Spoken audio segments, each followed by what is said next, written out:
কষ্ট দেওয়া থেকে হেফাজত করা। সহিহ বুখারী হাদিস নাম্বার 10 নম্বর হাদিস, ক্বালা রাসূলুল্লাহ সাল্লাল্লাহু আলাইহি ওয়াসাল্লাম আল মুসলিমু মান সালিমাল মুসলিমুনা মিন লিসানিহি ওয়া ইয়াদিহি। মুসলমান ওই ব্যক্তি যেই ব্যক্তির জবান এবং হাতের কষ্ট দেওয়া থেকে অন্য মুসলমান নিরাপদ থাকে। আমি মুখ দিয়ে কোনো মুসলমানকে কষ্ট দেই না, আমি হাত দিয়ে কোনো মুসলমানকে কষ্ট দেই না, তাহলে আমি প্রকৃত মুসলমান। ওয়াল মুহাজিরু মান হাজারা মা নাহাল্লাহু আন। মুহাজির প্রকৃত ওই ব্যক্তি যেই ব্যক্তি আল্লাহর নিষিদ্ধ বিষয়গুলা থেকে নিজেকে বাঁচিয়ে রাখে, যে ব্যক্তি আল্লাহর নিষিদ্ধ বিষয় থেকে বেঁচে থাকে, সে হলো প্রকৃত মুহাজির। এখন মুখের একটা গুরুত্বপূর্ণ কথা বলবো। মুখ দিয়ে আমরা কিছু গুনাহ করি, যেই গুনাহগুলা করা আমাদের জন্য আসলে ঠিক না। এক, এই মাইকের সামনে বসে আমরা অনেকে ইচ্ছাকৃতভাবে হইলে আল্লাহর কাছে ধরা, ভুল বশত হইলে আল্লাহ মাফ করবে, ভবিষ্যতে যেন না হয়। মাইকে বসে আমরা কি করি? আল্লাহর নামেও মিথ্যা কথা বলি, নবীর নামেও মিথ্যা কথা বলি। মাইকে বসে কার নামে মিথ্যা কথা বলে? আল্লাহর নামে। আবার কার নামে? নবীর নামে। মনে রাখবেন সূরা নিসা, ওয়ামান আসদাকু মিনাল্লাহি হাদিসা। আল্লাহর কথার চেয়ে সত্য কথা আর কারো কথা নাই। ওয়ামান আসদাকু মিনাল্লাহি কিলা। আল্লাহর কথার চেয়ে সত্য কথা আর কারো কথা নাই।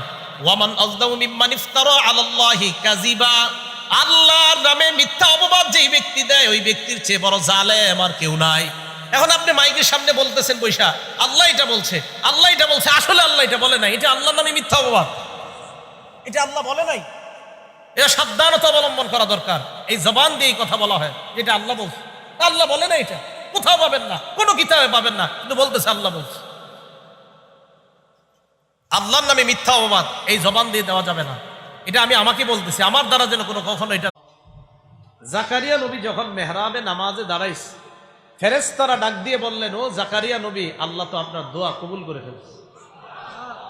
আল্লাহ আপনাকে সুসংবাদ দিচ্ছে, ইয়াহইয়া নামে আপনার একটা পুত্র সন্তান হবে, তার 4টা গুণ হবে। মুসাদ্দিকাম বিকালিমাতিম মিনাল্লাহ, তিনি আল্লাহর কালিমাকে সত্যায়নকারী হবেন। 2 নাম্বার, ওয়াসাইয়্যিদা, নেতা হবেন।